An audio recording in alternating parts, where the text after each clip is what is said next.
8 months of silence taught me I was invisible to them. But when my brother's dream business needed $22,000, suddenly I mattered again. Not as a sister, just as a walking loan. What they didn't know was that I'd been keeping score all along, documenting every dollar, every dismissive text, every family gathering I wasn't invited to. They thought I'd forgotten how disposable I was to them. They were wrong. My name is Emily Carter, and for 8 months, I've been living like a ghost to my own family. It started in January when I moved from Fairmont, Ohio, to Riverside, Colorado. Not because of some grand adventure or career opportunity, I just needed distance from people who treated me like a convenience store, open whenever they needed something. The silence that followed my departure was deafening, but also strangely liberating. In Fairmont, my phone buzzed constantly. Mom needing grocery money because Dad's overtime got cut again. Caleb, my older brother, calling at 11:30 p.m. because his rent was due and he'd spent his paycheck on some new gaming setup. Always urgent. Always my problem to solve. But here in Riverside, my phone stays quiet for days at a time. I work at Northview Consulting now, a small firm that specializes in helping local businesses streamline their operations. It's not glamorous, mostly spreadsheets and client meetings about inventory management, but it pays the bills and my boss actually remembers my name. Sarah, the office manager, brings homemade cookies every Friday. When I mentioned I'd never been skiing, 3 coworkers immediately offered to teach me. These people barely know me, yet they treat me better than my own blood relatives. My apartment is a modest 1-bedroom on Maple Street. Nothing fancy, but it's mine. I painted the living room a soft sage green, hung plants by the windows, and bought a coffee table from a local artisan market. Every morning, I wake up at 6:45, make coffee in my French press, and sit by the window watching the sunrise paint the Rocky Mountains gold. It's peaceful in a way I'd forgotten was possible. The absence of drama feels almost surreal. No midnight phone calls about emergencies that turn out to be inconveniences. No guilt trips about being the successful one who should be grateful to help family. No Caleb showing up at my door with some half-baked business idea that just needs a small loan to get off the ground. The quiet feels earned. I've started taking pottery classes at the community center on Thursday evenings. My hands, once constantly stressed from fielding family crises, now shape clay into something beautiful. Last week, I made a bowl that's slightly lopsided but perfectly mine. The instructor, Mrs. Rodriguez, says I have steady hands and patience qualities that come from learning to fix other people's messes, though I don't tell her that. Weekends are for hiking or reading at the local coffee shop. Bean. They're done that. The barista knows I take my latte with oat milk and an extra shot. Simple interactions, but they feel genuine. Nobody here knows about my family's financial chaos or expects me to bankroll their dreams. Sometimes I wonder if they even notice I'm gone. Mom used to call every Sunday, but those calls always veered into requests for help with bills or lectures about how I needed to be more supportive of Caleb's entrepreneurial spirit. The last conversation we had, she mentioned that he was working on another business venture, something about dropshipping or cryptocurrency. I stopped listening after the third buzzword. I've built a routine here that doesn't revolve around crisis management. Grocery shopping on Saturday mornings at the farmer's market. Yoga classes at the studio downtown where the instructor never mentions anything deeper than breathing techniques. Dinner with colleagues who discuss weekend plans instead of mounting debt. The strangest part isn't the peace, it's how quickly I adapted to being treated like a person instead of a solution. Back home, I was Emily the problem solver. Emily the safety net. Emily who could always be counted on to say yes. Here, I'm just Emily who works hard, makes decent coffee, and knows the names of her neighbors' dogs. 8 months of this new life, and not one person from Fairmont has called to ask how I'm doing, if I'm settling in okay, or if I miss home. The silence tells me everything I need to know about where I stood in their priorities. I existed to them only as a resource, not as a sister or daughter worth checking on. But I'm learning that invisible can also mean free. The letter arrived on a Tuesday in September, mixed in with my usual stack of bills and grocery store flyers. I almost misted a plain white envelope with my mother's careful handwriting spelling out my Riverside address, no return address, which should have been my first warning. I set it on my kitchen counter and stared at it while my coffee grew cold. 8 months. 8 months of complete silence, and now this. My hands actually trembled as I opened it, some stupid part of me hoping it might be an apology, or maybe just a simple, "How are you doing, honey?" Instead, I found 2 pages of my mother's neat cursive, but the tone felt like a business proposal disguised as family correspondence. "Dear Emily," it began, "I hope Colorado is treating you well. Your father and I have been thinking about you and wanted to reach out about an exciting opportunity. Exciting opportunity.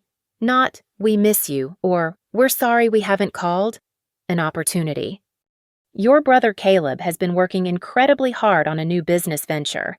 You know how entrepreneurial he's always been, and this time he's really onto something special. It's a consulting business that helps small companies optimize their online presence, very modern and in demand." I had to laugh at that. Caleb's entrepreneurial spirit was legendary in our family, though his track record was less impressive. There was the food truck idea that died when he realized he'd have to wake up before 10, the fitness app that never made it past the concept stage because coding was harder than expected, the Amazon reseller business that left him with a garage full of fidget spinners that nobody wanted. But the letter continued with unwavering optimism. He's already lined up potential clients and has a solid business plan. The only thing holding him back is startup capital.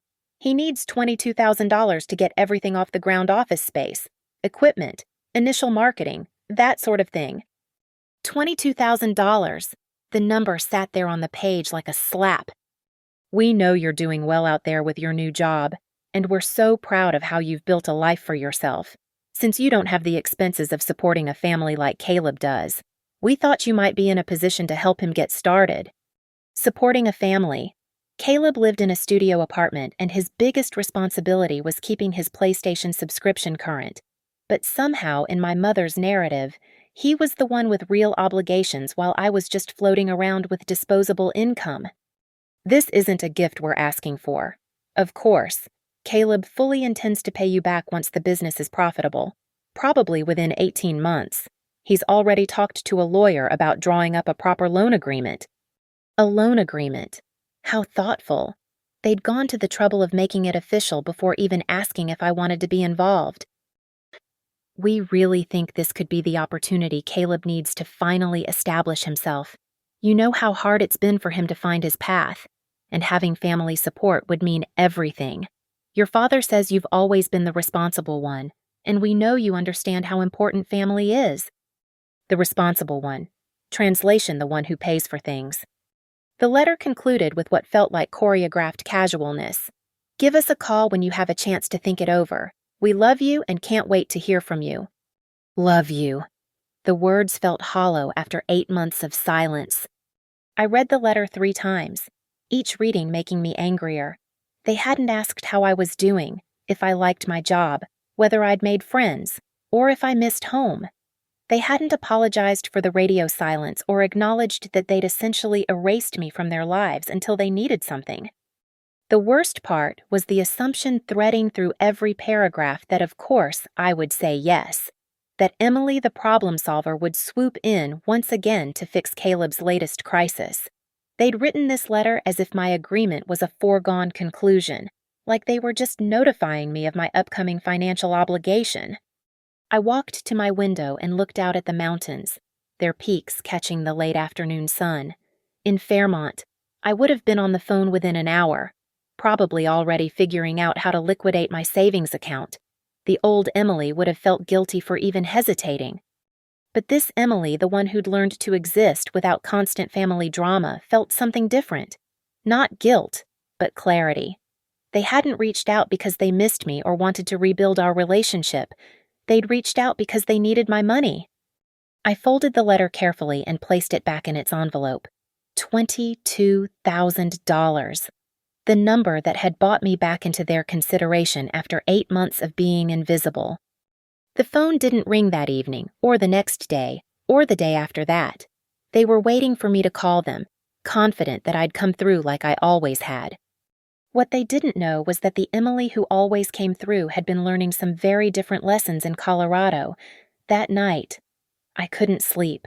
The letter sat on my nightstand like a ticking bomb, and every time I closed my eyes, I saw that number $22,000. It wasn't just the amount, it was the casual way they'd thrown it out there, like asking me to pick up milk from the store.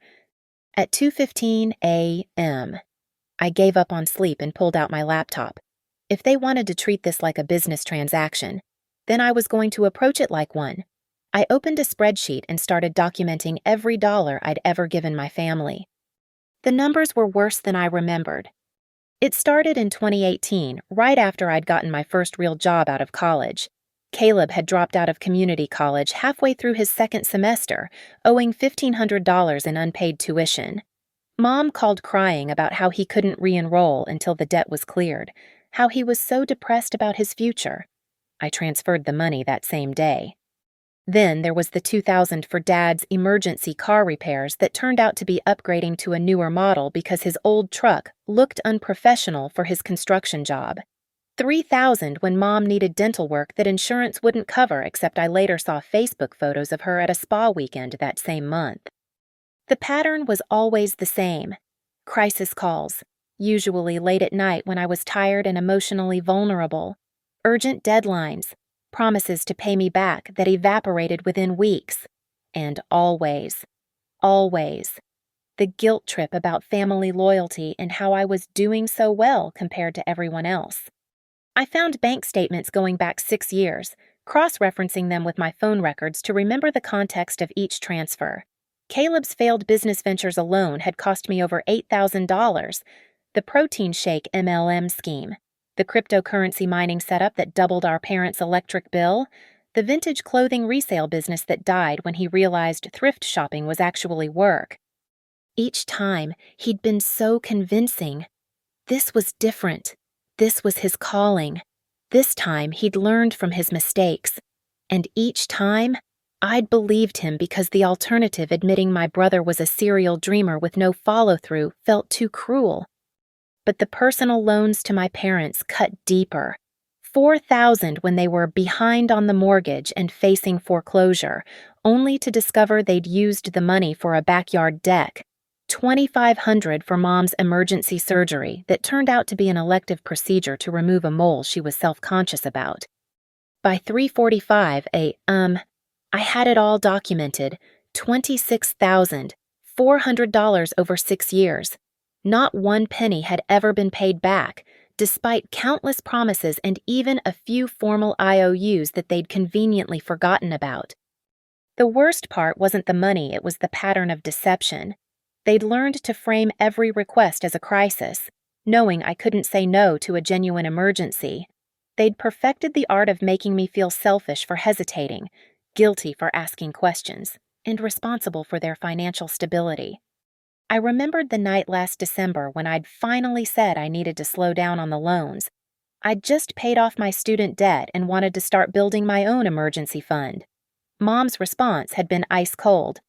I guess we know where your priorities are. Family used to mean something to you. The guilt had eaten at me for weeks. Maybe I was being selfish. Maybe successful people had an obligation to help their struggling relatives. Maybe I was forgetting where I came from. But looking at the spreadsheet now, I saw something different. I saw a systematic exploitation disguised as family love. They'd trained me to associate saying no with being a bad daughter, a selfish sister. They'd weaponized my compassion and used it to fund their lifestyle choices. I pulled up Caleb's social media profiles, something I'd avoided doing since moving to Colorado. His Instagram was a parade of new purchases, designer sneakers, expensive dinners, concert tickets.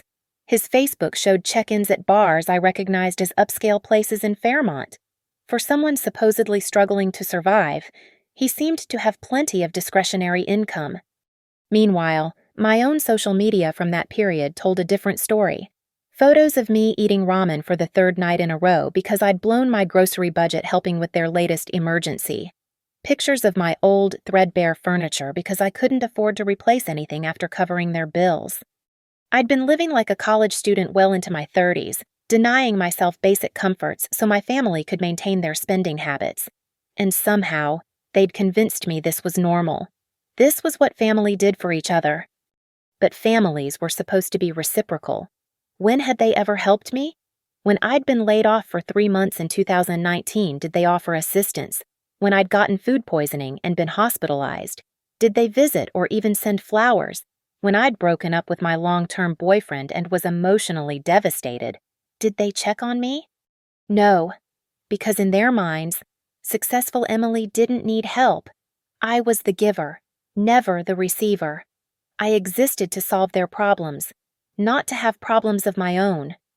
The sun was coming up by the time I finished my analysis. I closed the laptop and sat in my quiet apartment, watching the morning light creep across my sage green walls. $26,400. That could have been a down payment on a house, or a fully funded emergency account, or a dream vacation to Europe. Instead, it had been a series of band-aids on my family's financial irresponsibility, teaching them that their poor choices would always be subsidized by reliable Emily. $22,000 more would bring the total to nearly $50,000. $50,000 of my hard-earned money, handed over without question, without appreciation, and without any intention of repayment. For the first time in years, the answer felt crystal clear. 3 days after the letter arrived, my phone buzzed with a text from my old college roommate, Jessica. She still lived in Fairmont, and we'd stayed in touch sporadically over the years. "Oh, hey girl, saw your brother at Murphy's Tavern last night. He was buying rounds for everyone, talking about his big new business venture. Said his sister was backing him with some serious investment money. So proud of you for supporting family." My coffee mug stopped halfway to my lips. Investment money. He was already spending money I hadn't agreed to give him. And worse, he was telling people I was his investor. I called Jessica immediately. "Emily, oh my God, I was just thinking about you. How's Colorado treating you?" "It's good. Jess, listen. About what you texted, what exactly did Caleb say?" "Oh, you know your brother. He was holding court at the bar, explaining his whole business concept to anyone who'd listen. Something about social media consulting for small businesses. He seemed really confident this time. Said his silent partner was providing the startup capital." Silent partner. The phrase made my stomach turn. "Did he mention my name specifically?" "Well, not at first. But you know how Dave Morrison is, he kept pressing for details about the investor. Eventually, Caleb said it was family money. And when Dave asked if it was your parents, Caleb kind of smiled and said, 'My sister believes in supporting entrepreneurship.' Everyone just assumed he meant you." I closed my eyes, feeling the familiar burn of anger in my chest. What else did he say? He was pretty vague about the details, but he mentioned something about having $22,000 in confirmed funding. Emily, that's amazing that you're in a position to help him like that. I know how much family means to you. After I hung up, I sat staring at my phone for a long time. Caleb wasn't just expecting my money, he was already banking on it. Literally. He was out there acting like my investment was a done deal, probably making commitments based on funds he didn't have. But it got worse. Curiosity drove me to Google his business name, which Jessica had mentioned Fairmont Digital Solutions. To my shock, he already had a basic website up. The About Us page featured a professional headshot of Caleb in a suit I'd never seen before, describing him as founder and CEO. The bio was full of buzzwords about leveraging synergistic digital strategies and optimizing client engagement metrics. But it was the investment partners page that made my blood run cold. There, in clean corporate font, was a section titled Our Backers. It listed Anonymous Family Supporter as providing Phase 1 funding $22,000. Below that was a note, additional investment opportunities available for qualified partners interested in supporting innovative local businesses. He'd made me into a fictional investor on his public website. My name wasn't there, but anyone in Fairmont who knew our family would connect the dots. I was being used as proof of concept for his business before I'd even agreed to give him a dime. I scrolled through the rest of the site, growing more appalled by the minute. The services page promised comprehensive social media management, brand optimization, and digital marketing strategies. The pricing was astronomical $1,500 a month for basic consultation, $5,000 for complete digital transformation. There was even a testimonials section with glowing reviews from satisfied clients, though the names were generic enough to be completely fabricated. John M. from Fairmont Manufacturing raved about how Caleb had revolutionized our online presence. Sarah K. from Downtown Boutique credited him with doubling our customer engagement. I reverse searched the business addresses mentioned in these testimonials. Half of them didn't exist. The other half belonged to companies that had been closed for years. But the real kicker was buried in the FAQ section. When will services begin? The answer was telling. Fairmont Digital Solutions will commence client onboarding following completion of our funding round, anticipated for October 2024. He was selling services he couldn't provide with money he didn't have, using my name as collateral for his credibility. I called Jessica back. So, hey, one more question. Did Caleb mention when this business was supposed to launch? Oh yeah, he was really excited about that. Said he was hoping to have everything up and running by Halloween. Why? Just curious. Thanks, Jess. October was 3 weeks away. He was planning to launch an entire consulting business in 3 weeks, assuming I'd hand over $22,000, and he was so confident in this assumption that he'd already built a website, created fake testimonials, and was promising services to potential clients. The sheer arrogance was breathtaking. Not only had my family gone 8 months without contacting me, but Caleb had spent that time planning a business venture that depended entirely on my financial support without ever asking if I was interested. I wondered how long he'd been working on this. Had the website been up before my parents even sent their letter? Had he been telling people about his family investor for weeks or even months? I grabbed my laptop and dove deeper into his online presence. His LinkedIn profile, updated just 2 weeks ago, listed him as founder and CEO at Fairmont Digital Solutions launching October 2024. His Facebook business page had been created in August and already had posts about exciting developments and major announcements coming soon. This wasn't a spontaneous business idea that needed last-minute funding. This was a calculated campaign, with my money as the cornerstone, planned and executed without my knowledge or consent. The worst part was imagining him at Murphy's Tavern, playing the successful entrepreneur with his silent partner backing him, buying drinks with money he'd probably borrowed against his expected windfall, acting like he'd already made it, when really he was just another failed scheme away from asking me to cover his bar tab, too. I thought about all those people at the bar, probably thinking how lucky Caleb was to have such a supportive sister, how generous Emily was to invest in family, how nice it must be to have someone who believed in you enough to fund your dreams. What they didn't know was that Emily had never been asked to believe in anything.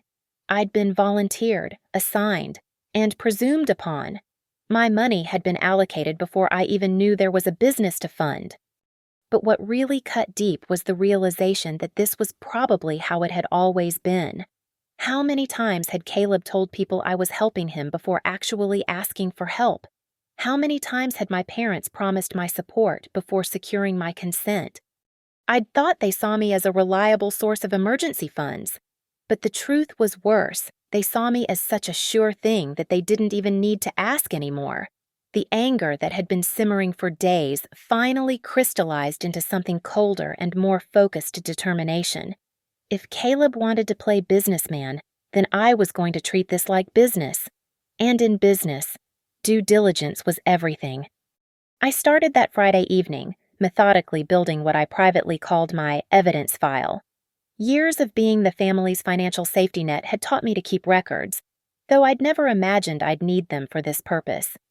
First, I gathered every bank statement from the past 6 years, printing out pages that showed transfers to my family members. Each wire transfer, each Venmo payment, each check I'd written, it was all there in black and white. I created a spreadsheet with dates, amounts, stated reasons for the money, and actual outcomes where I could verify them. The dental work that cost me $3,000, I found the Facebook photos from that same week showing Mom at a luxury spa resort 2 hours away. The emergency car repair for Dad. A quick search of local dealership websites showed the exact truck he'd bought, advertised as like new low mileage, hardly an emergency replacement.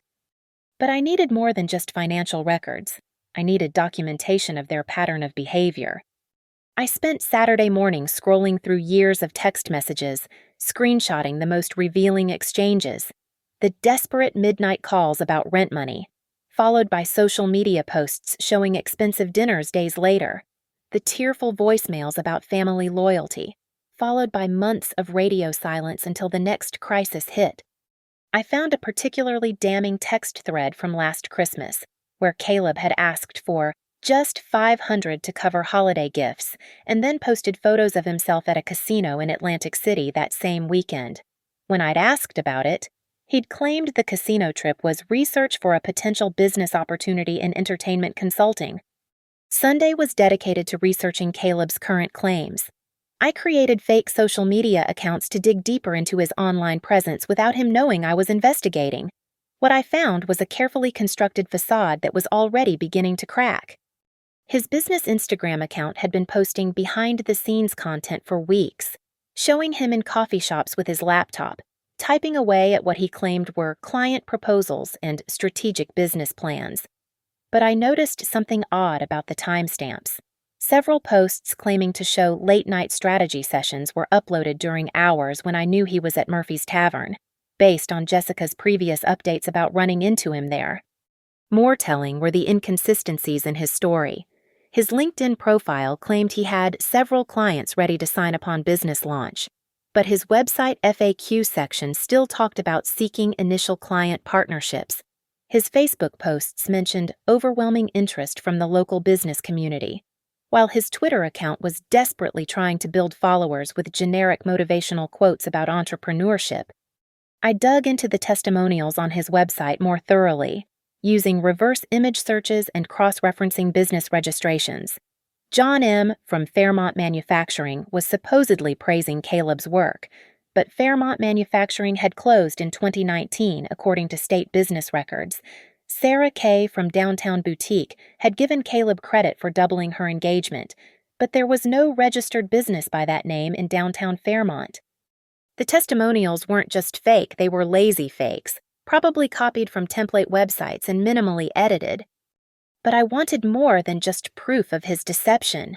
I wanted to understand the full scope of what he was planning to do with my money.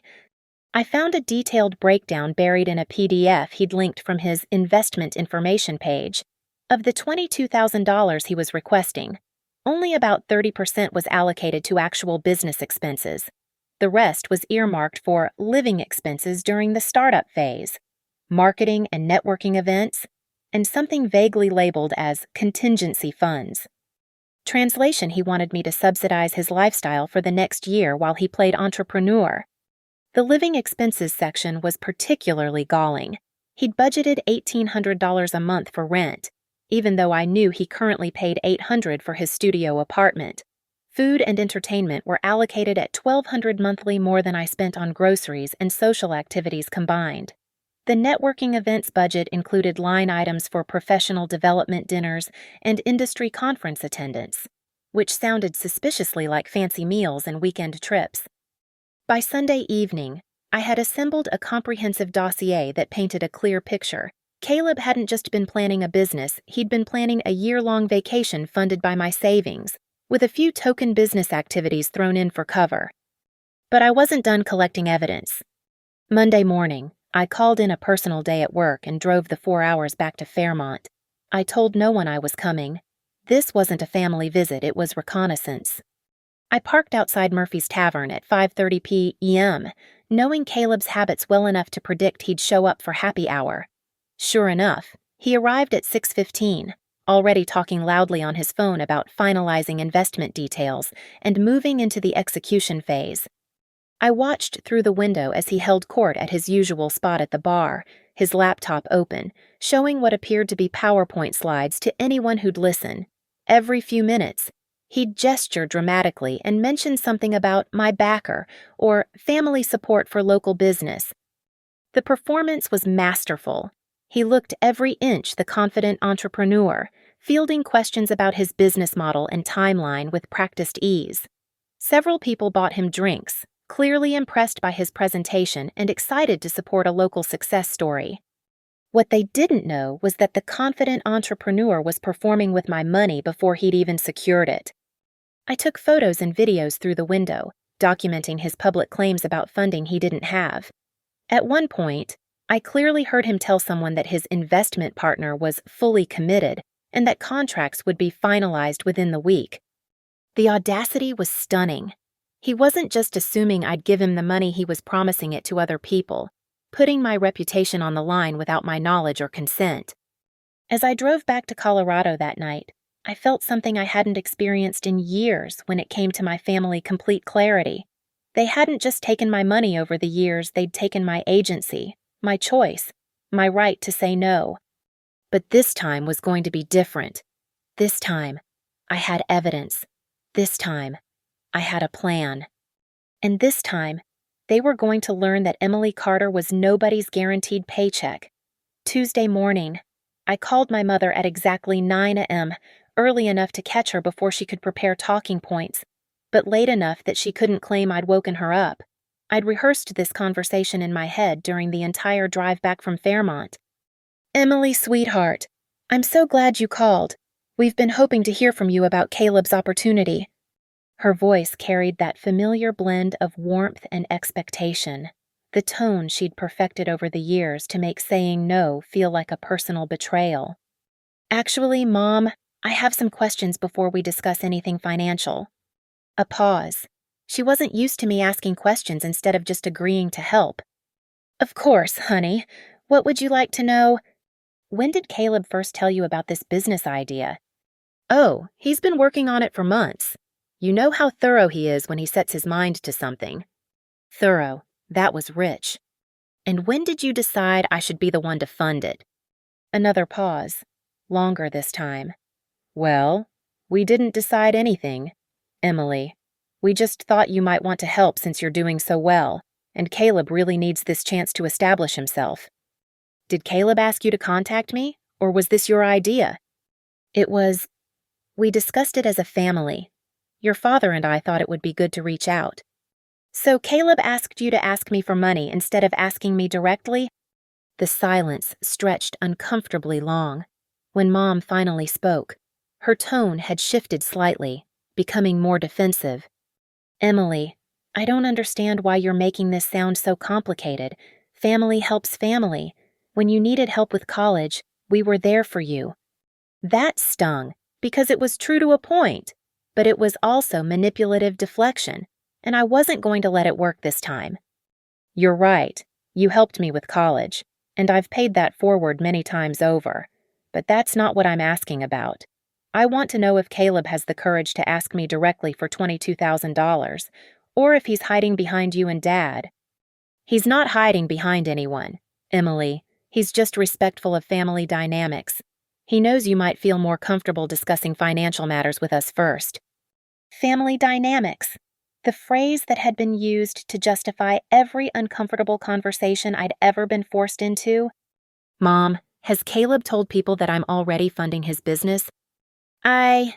What do you mean?" "I mean exactly what I asked. Has he told anyone that I've agreed to give him money?" "Well, he might have mentioned that he was optimistic about family support." "That's not what I asked." The sharpness in my voice seemed to catch her off guard. I'd never spoken to her this directly before, never pushed back when she tried to redirect the conversation. "Emily, honey, you're starting to sound a little hostile. This is just a conversation between family members." "Mom," I took a deep breath, forcing myself to stay calm. "I need you to answer my question honestly. Has Caleb told people that I'm investing in his business?" A long sigh. "He may have expressed confidence that you would want to support him, but that's just because he knows how much you care about family." There it was. the admission wrapped in justification. So he's been telling people I'm his investor before even asking me. I think you're overthinking this, sweetheart. He's just excited about his prospects. Excited enough to create a website listing me as an anonymous family supporter. Dead silence. You looked at his website. I did, and I found it very interesting that I'm already listed as providing $22,000 in funding for a business I've never agreed to support. Oh, the word came out small and deflated. I didn't know about the website. But you knew he was telling people I was backing him financially. Emily, listen. Your brother is finally motivated about something. He's put real effort into this idea. If we discourage him now— Stop! I cut her off, surprised by my own firmness. This isn't about discouraging Caleb. This is about the fact that my family has been volunteering my money without my consent. That's not— We would never. Mom, you sent me a letter asking for $22,000 as if it was a foregone conclusion. Caleb built a business website listing me as a confirmed investor. He's been buying drinks at Murphy's Tavern, telling people his sister is backing his venture. How is that not volunteering my money? The silence that followed was different from the earlier pauses. This one felt heavy with realization. We know you've always been there for family when it mattered. And that's exactly the problem. You've gotten so used to me saying yes that you stopped bothering to actually ask. Emily, that's not fair. Isn't it? When was the last time any of you called just to see how I was doing? When was the last time someone in this family showed interest in my life that didn't involve me solving a problem or opening my wallet? We care about you, honey. You know that. Do I? Because 8 months of silence followed by a request for $22,000 doesn't feel like caring. It feels like I only matter to you when you need something. That's a terrible thing to say. Maybe. But it's also true. And the fact that Caleb couldn't even call me himself to ask for this money tells me everything I need to know about where I stand in his priorities. He respects you too much to pressure you directly. No, Mom. He respects me too little to have an honest conversation about what he wants from me. The conversation was deteriorating exactly as I'd expected it would. Soon, she'd be crying, then angry, then playing the guilt card about family loyalty and how disappointed Dad would be. But I wasn't the same Emily who used to crumble under that pressure. I'm going to be very clear about something. I said, I'm not giving Caleb $22,000. I'm not giving him $2,200. I'm not giving him $22. And if he's made commitments based on money I never agreed to provide, that's his problem to solve.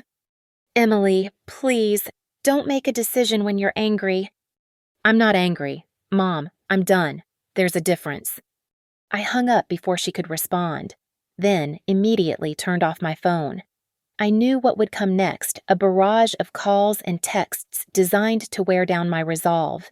Tears, guilt trips, and probably Dad calling to tell me how disappointed he was in my selfishness.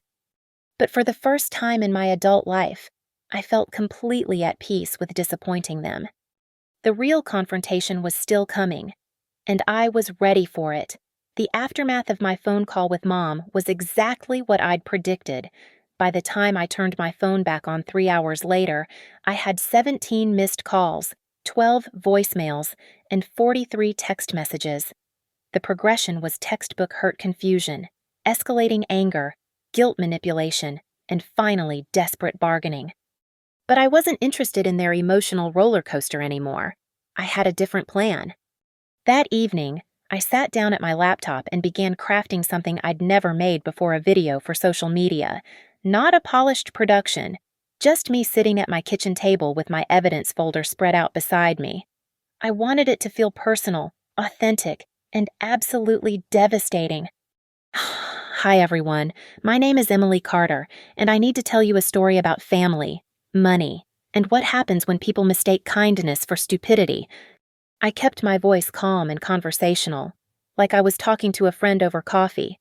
No dramatic music, no fancy editing, just the truth, delivered with surgical precision. 8 months ago, I moved from Fairmont, Ohio to Colorado to start fresh.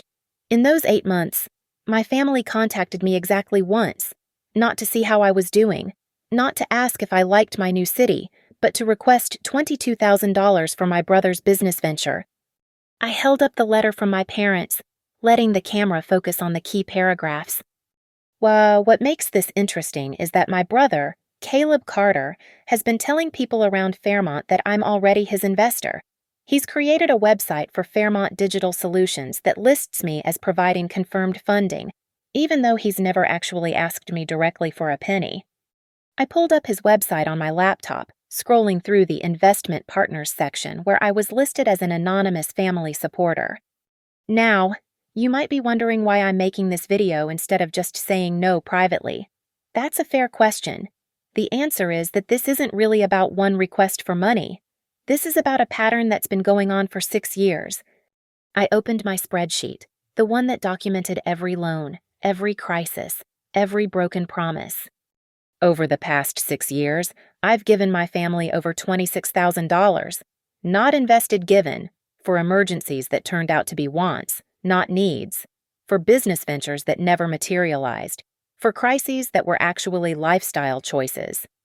I showed specific entries: the dental emergency that was actually cosmetic work, the car repair that was actually an upgrade, the business loan for equipment that was never purchased.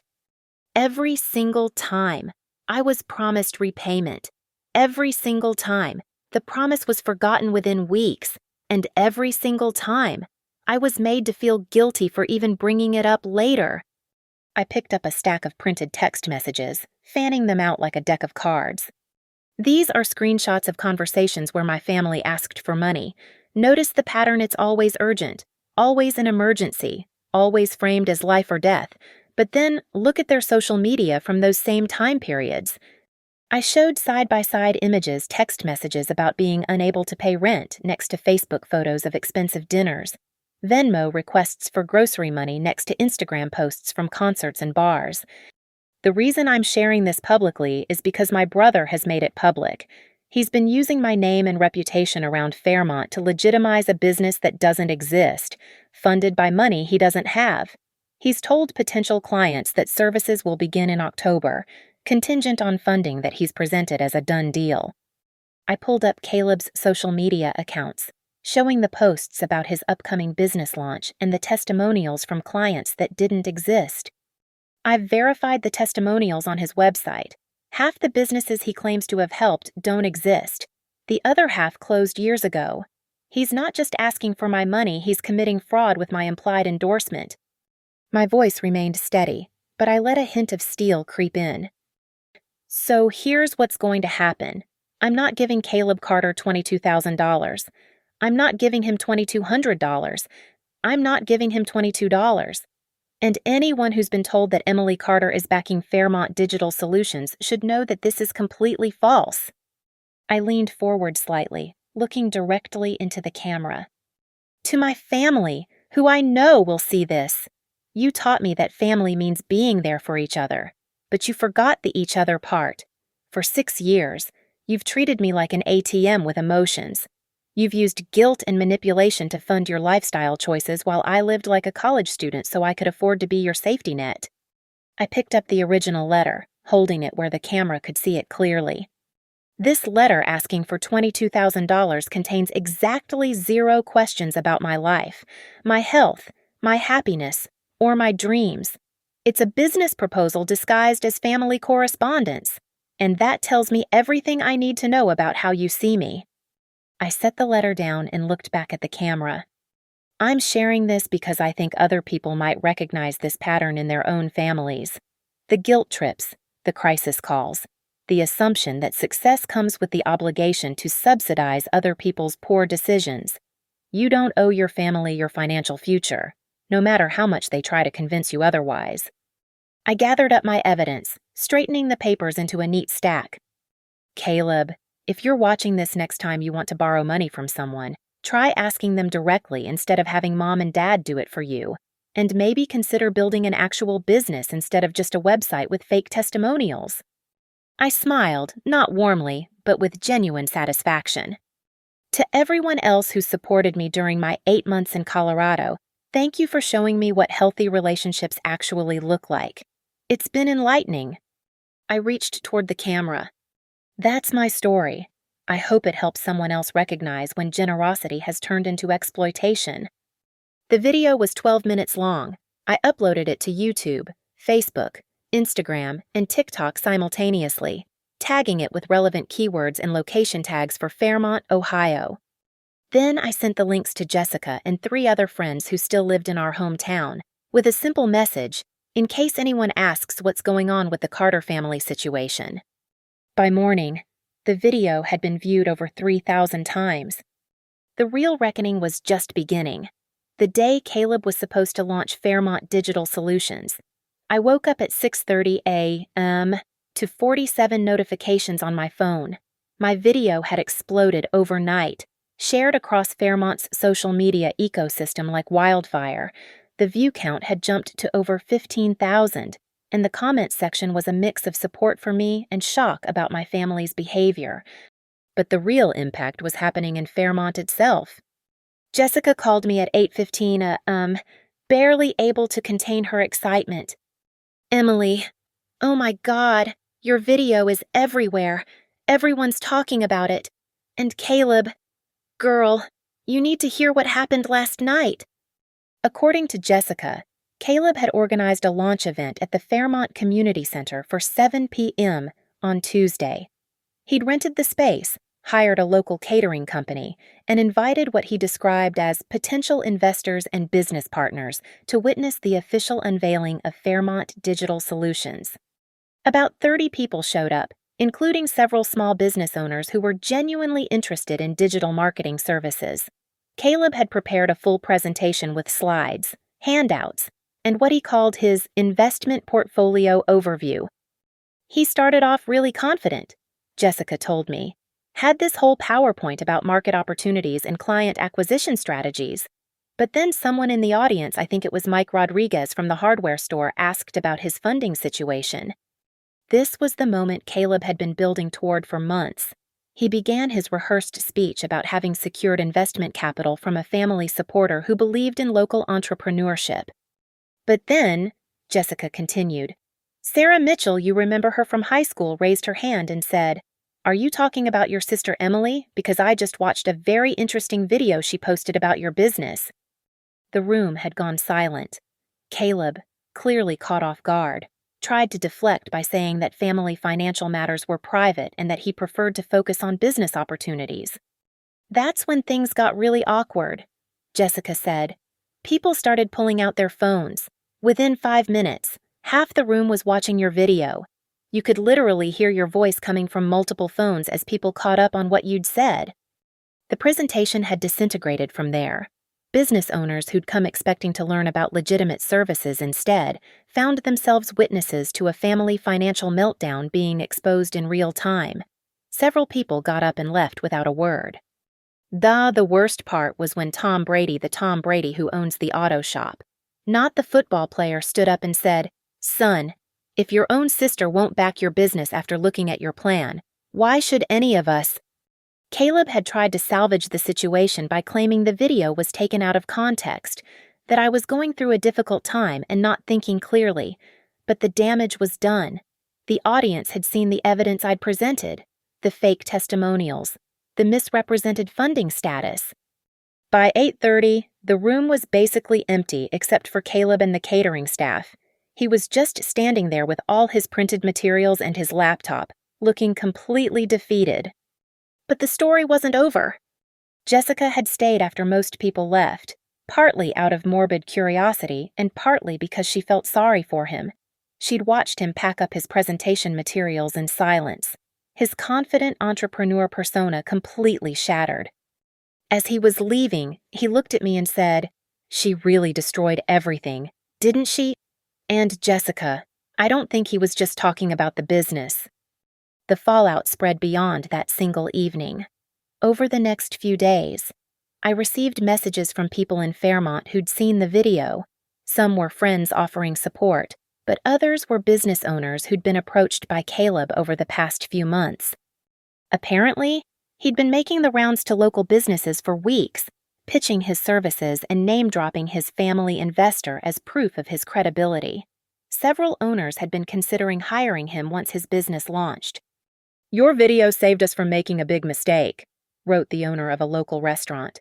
"He seemed legitimate, but those fake testimonials you exposed would have been red flags if we'd known to look for them."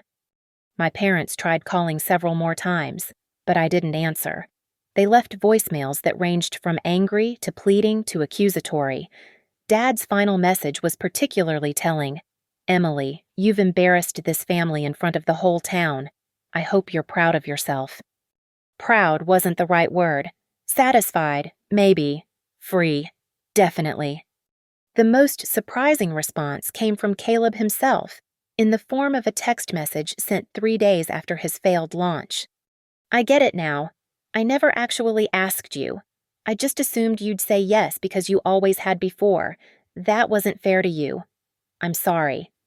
It wasn't a full apology. He didn't acknowledge the years of manipulation or the website misrepresentation, but it was more self-awareness than I'd ever seen from him.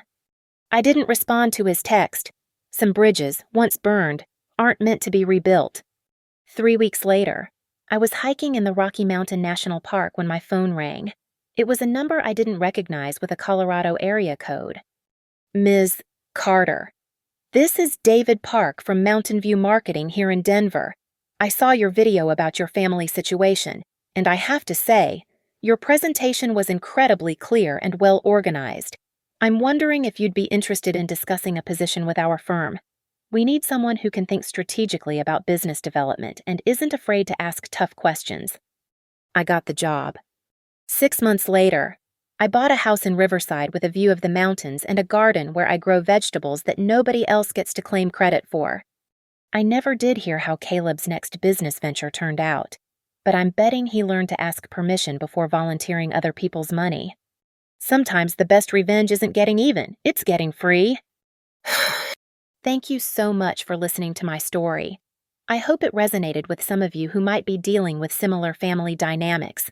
I'd love to hear from you in the comments. Let me know where you're listening from, and if you've ever had to set boundaries with family members who saw you as a financial resource rather than a person. Please subscribe to the channel if you enjoyed this story, and don't hesitate to share your own thoughts and experiences. Your stories matter, and sometimes sharing them is the first step toward taking back your power.